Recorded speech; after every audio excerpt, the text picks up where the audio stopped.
Hello everyone, कैसे हैं आप। आई होप आप अच्छे होंगे और अच्छे तरीके से पढ़ाई कर रहे होंगे। आज हम लोग इस वीडियो के माध्यम से क्लास 10th के मैथ तो पढ़ ही रहे हैं, उसके साथ ही आपको ये बताता चलूँ कि आज तीसरा चैप्टर होने वाला है। चैप्टर हमारा क्या होगा, तो तीसरा चैप्टर होगा। उसके जितने भी प्रश्न होंगे, चाहे ऑब्जेक्टिव सब्जेक्टिव जो भी प्रश्न रहेंगे, सारे प्रश्न हम करेंगे। ये हमारा पहला वीडियो है। इसमें हम ये समझने की कोशिश करेंगे कि दो चर वाले रैखिक समीकरण क्या होता है, इसे बनाया किस तरीके से जाते हैं। तो चलिए हम शुरू करते हैं इसको। दो चर वाले रैखिक समीकरण, ठीक है। क्या है दो चर वाले रैखिक समीकरण? तो रैखिक किसे कहते हैं? तो यहाँ चर है तो चर किसे कहते हैं? दो चर वाले रैखिक समीकरण। और युग्म में दिया होगा, आप अच्छे से पढ़िएगा तो यहाँ पर युग्मक भी लिखा होगा। युग्म छूट गया है तो देख लीजिएगा, युग्म में लिखा होगा। अब होता क्या है कि सारे टर्मों को हम समझने की कोशिश करेंगे, ठीक है। सारे टर्मों को क्या करेंगे, समझने की कोशिश करेंगे। तो चर, तो पहले हम चर समझ लेते हैं। देखो 1 सेकेंड। हाँ, चर। तो चर उसे कहते हैं, इससे पहले हम बहुपद चैप्टर पढ़ा दिए हैं, उनमें हम उस चैप्टर में हम बताए थे कि बहुपद किसे कहते हैं। फिर एक बार रिपीट कर देते हैं कि चर बताए थे कि चर किसे कहते हैं। एक बार फिर रिपीट कर देते हैं कि चर किसे कहते हैं। चर उसे कहते हैं जिसका मान बदलता रहे। चर उसे कहते हैं जिसका मान बदलता रहे, जैसे कि एक्स वाई जेड, ऐसे जो मतलब कि इंग्लिश वाले वर्ड रहेगा उसे हम क्या बोलेंगे कि ये चर है। अब यहाँ से एक प्रश्न बनता है कि अचर किसे कहते हैं। तो चलिए हम अचर को समझने की कोशिश करते हैं। अचर, अचर जितने भी गिनती की संख्या है जो हम गिन सकते हैं, ठीक है, वो हमारा क्या हो जाता है, अचर। अचर उसे कहते हैं जिसका मान कभी बदलता ना हो, उसे हम क्या कहेंगे, अचर कहेंगे। इस बात को आप याद रखिएगा, जैसे कि 1 2 -3 या 2/3 जो भी कुछ रहे, ये हमारा ऐसा जो श्रृंखला आ जाए, ये श्रृंखला हमारा क्या हो जाता है, तो अचर हो जाता है। आई होप आपको ये समझ में आया होगा कि चर किसे कहते हैं और अचर किसे कहते हैं। आप समझते हैं कि युग्मक क्या होता है। तो युग्मक मतलब होता है जोड़ा। हाँ, युग्म का मतलब होता है जोड़ा। जैसे आपका कान, आपको हैंडीकैप होगा तो उसको छोड़ देना, किसी का कान चपा होगा तो उसको छोड़ दो, जैसे कि दोनों हाथ आपका, ये जोड़ा है ना। तो युग्म का मतलब होता है जोड़ा, ठीक है। युग्म का मतलब क्या होता है, जोड़ा, यानी कि दो। और इसको आर लिख दीजिए तो जोड़ा। चलिए ये भी समझ में आ गया कि युग्म मतलब क्या होता है। युग्म मतलब होता है जोड़, जोड़ा, ठीक है। अब आइए, आप कुछ नहीं समझने की बात है, एक बात और समझ लेते हैं इसी चैप्टर से, और फिर हम चैप्टर को अच्छी तरीके से पढ़ेंगे। रेखिक, तो रेखिक किसे कहते हैं, यहाँ पर रेखिक समीकरण आ गया है। तो सुनिएगा, आप अच्छे तरीके से गौर कीजिएगा। तो ऐसा समीकरण जिसके पावर में 1 हो उसे हम रेखिक बहुपद कहते हैं, या ऐसा समीकरण जिसके पावर में 1 हो उसे रेखिक समीकरण कहते हैं। फॉर एग्जाम्पल, अगर हम रेखिक समीकरण समझने की कोशिश करें तो देखिए, और यहाँ पर दो चर वाले रेखिक समीकरण बुलाए ना, तो यहाँ मान लीजिए 3 ले लेते हैं। तो इसके पावर में देखिए कितना है, 1। इसके पावर में है कितना, 1। इसके भी पावर में नहीं कुछ तो 1 है।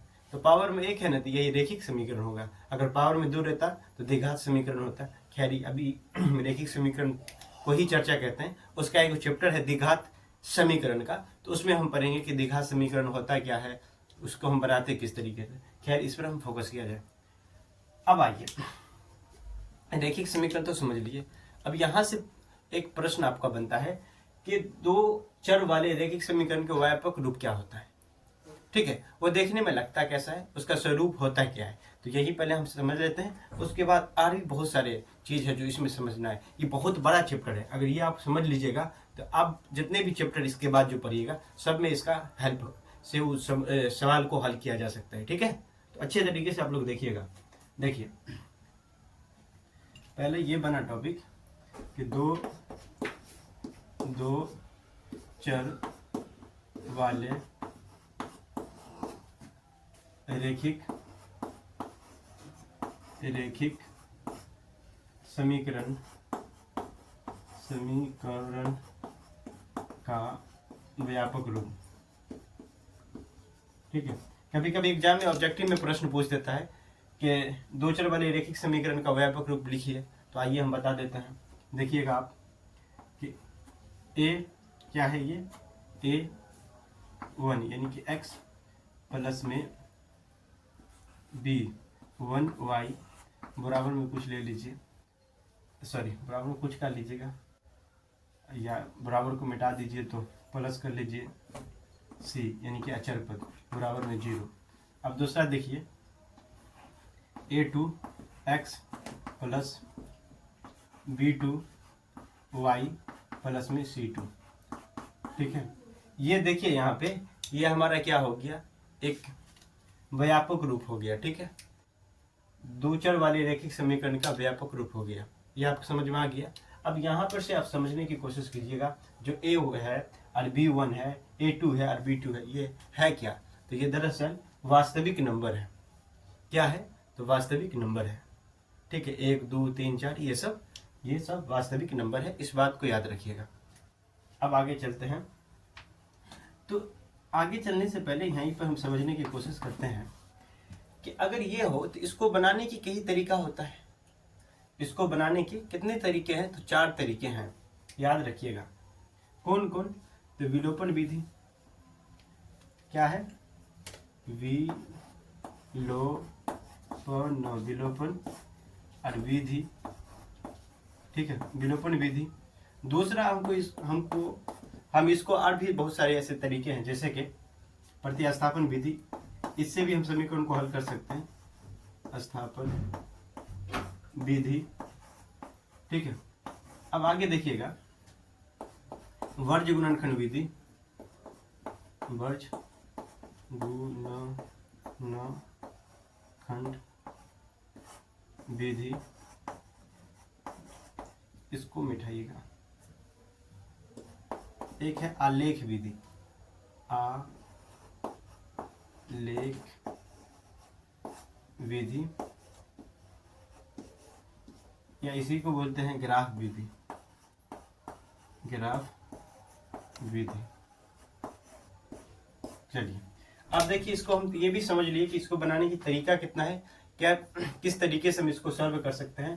तो एक तो देख लीजिए आप, विलोपन विधि से इसे बना सकते हैं, एक प्रतिस्थापन विधि से बना सकते हैं, वर्ज गुणनखंड विधि से बना सकते हैं, और आलेख विधि से बना सकते हैं। एक चीज बताते हैं, उसको नोट करके आप लिख लीजिएगा। सबसे पहले तो हम नोट लिख देते हैं, आप नोट करके लिख लीजिएगा। वो क्या है, जब कभी अगर हम इसका अनुपात निकालें, जैसे कि A1/A2 बराबर नहीं है B1/B2, ठीक है, या कभी ऐसा आ जाए A1/A2 बराबर हो B1/B2 अब बराबर नहीं हो C1/C2, तो फिर क्या होगा, सोच समझने की कोशिश कीजिएगा। और अंत में कि A1/A2 बराबर है B1/B2 बराबर है C1/C2, तो ऐसा समीकरण अगर हम निकालेंगे अनुपात, और ऐसा स्थिति आ जाए समीकरण को, तो फिर समीकरण का मान क्या होगा वो समझने की कोशिश कीजिएगा। तो पहला देखिए कंडीशन क्या है, A1/A2 क्या है, A1/A2 बराबर नहीं है B1/B2, तो ये याद रखना, इसका जो मान होगा अद्वितीय मान होगा।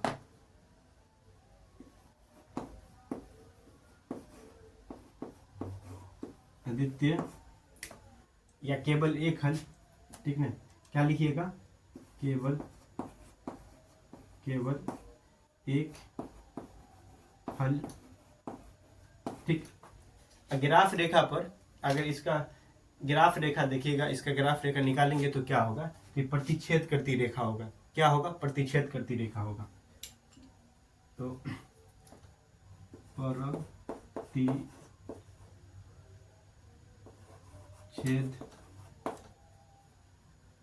करती रेखा, ठीक है। अब देखिए ग्राफ रेखा पर इस प्रकार से रेखा रहेगा, मान लीजिए कि आपका ये ग्राफ है, ठीक है। अब देखिए ये y है, ये x है, एक रेखा इधर से गई, फिर एक रेखा इधर, ये प्रतिच्छेद कर रहा है ना, यानी कि काट रहा है ना, तो यही हमारा प्रतिच्छेद रेखा हो जाएगा, ठीक है। ग्राफ रेखा पर इस प्रकार से होगा। दूसरा देखिएगा, ये कोई फल नहीं, कोई हल नहीं। अगर ऐसा कंडीशन आ जाए तो समीकरण का हल नहीं निकलेगा। मतलब a1/a2 बराबर हो b1/b2, अब बराबर नहीं हो c1/c2, तो समीकरण का हल ही नहीं निकलेगा। तो ग्राफ रेखा पर ये क्या होगा, सोच समझने की आप कोशिश कीजिएगा। तो ये हो जाएगा समानांतर रेखा, समानांतर रेखा। अब देखिए समानांतर रेखा होता क्या है, तो याद रखना समानांतर रेखा, अगर कोई पूछ दे समानांतर रेखा होता क्या है, तो याद रखिएगा ट्रेन की पटरी। क्या याद रखिएगा, ट्रेन की पटरी। ये याद रखिएगा कि ऐसा दो रेखा जो आपस में कभी मिलता ना हो, ऐसा दो रेखा जो आपस में कभी मिलता ना हो। सिंपल सी बात है कि ट्रेन की पटरी याद रखिएगा, ट्रेन की पटरी आपस में कभी मिलता नहीं है, ठीक है। अगर मिल जाएगी तो समझ लीजिए दुर्घटना घट जाएगा, तो घटना घट जाएगा, ठीक है। तो जैसे कि मान लीजिए यहाँ पे एक रेखा ये और एक रेखा ये आपस में कभी नहीं मिलेगा, तो कभी नहीं मिलेगा तो हल नहीं होगा। जैसे पीछे आप बहुपद में देखे होंगे, जो जितना रेखा काटता था उतना हल होता था। यहाँ पर देखो एक बार काट रहा है रेखा तो एक हल हो गया, यहाँ पर तो एक कभी नहीं कटेगा, इसीलिए कोई हल नहीं होगा। तो ये होता है समानांतर रेखा। अब आइए तीसरा कंडीशन देखने की कोशिश करते हैं। ये अनेक हल होता है इसका, तो लिख दीजिएगा और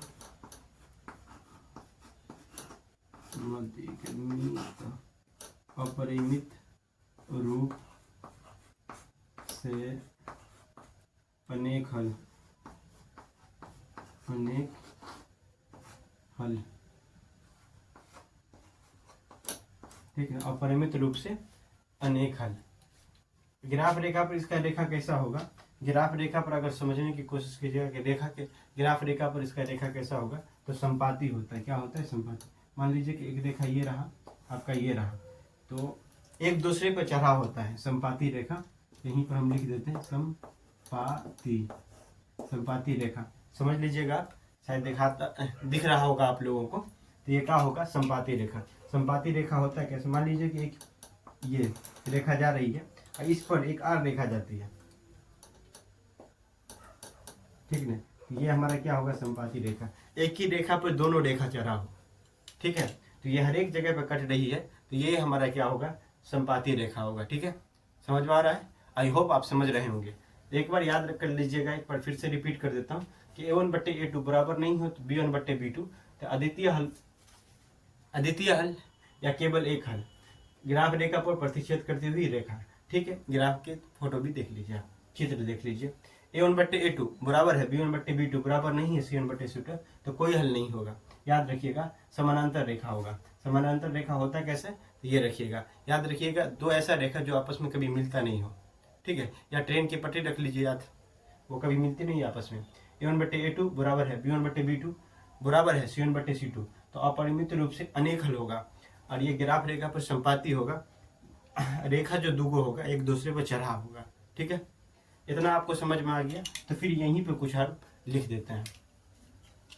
देखो, जिसका हल होगा वो समीकरण संगत होगा, जिसका हल होगा वो समीकरण संगत होगा। जिसका देखिए इसका भी हल है, इसका हल नहीं है, और इसका भी हल है। जिसका हल होगा वो समीकरण क्या होगा, संगत होगा। वो समीकरण क्या हो जाएगा, संगत। तो लिख देते हैं, कोष्ठ में लिख लेते हैं संगत, संगत। और इसी को बोलते हैं विरोधी, विरोधी, ठीक है। अब दूसरा देखिए, ये हो जाएगा असंगत। क्या हो जाएगा, ये असंगत। इसका मान नहीं निकला, ये क्या हो जाएगा, असंगत। अब तीसरा यहाँ पर याद रखिएगा, ये जो होगा ये भी संगत होगा, संगत। उसके साथ साथ ये क्या हो जाएगा, आश्रित। क्या हो जाएगा, आश्रित। एक दूसरे पर आश्रित रहता है ना, तो ये हो जाएगा आश्रित, ठीक है। देख लीजिएगा थोड़ा सा लिखा कैसे जाता है, ये हो जाएगा आश्रित। अगर आप इतना याद कर लीजिएगा तो मेरे यकीन मानिए बोर्ड एग्जाम में बस इतना से 3 नंबर के ऑब्जेक्टिव प्रश्न आपको बन जाएगा। जी, हर साल पूछा गया है। इस साल के आप क्वेश्चन बैंक उल्टा लीजिएगा और चेक कर लीजिएगा कि कितना प्रश्न यहाँ से बन जाता है, ठीक है। जो इम्पोर्टेंट प्रश्न था जो थ्योरी था खास करके इस चैप्टर का हमने सारे कंप्लीट कर लिए हैं। इससे ज़्यादा कुछ पढ़नी नहीं है इस चैप्टर में। अब हम क्या करेंगे, अगला जो वीडियो हम इस पर अपलोड करेंगे तो उसमें हम ये कर लेंगे कि चैप्टर 1, चैप्टर 2 इस तरीके से, मतलब कि प्रश्नावली 3.1, 3.2, 3.3 इस तरीके से जो वीडियो हम अपलोड कर देंगे, आप लोग देख लीजिएगा। जैसे कि हम पिछले चैप्टर को बनाए थे, उसके जितने भी प्रश्न था इसी तरीके से बनाए थे। तो चलिए, ये वीडियो आपको कैसा लगा यहीं पर हम बंद करते हैं, रोकते हैं, क्योंकि हो गया हमारा थ्योरी खत्म हो चुका है। इसमें बस इतना ही थ्योरी पार्ट था। तो मैं आशा करता हूँ कि आपको ये वीडियो आपको अच्छा लगा होगा। जो मैंने समझाने की कोशिश की है वो आपको अच्छे तरीके से समझ में आया होगा। यदि ऐसा है, आपको समझ में आया है, तो जो साथी जैसे इसकी ज़रूरत है उन तक इस वीडियो को पहुंचाइए और बने रहिए आप इस YouTube चैनल पर। बहुत बहुत धन्यवाद इस वीडियो को देखने के लिए।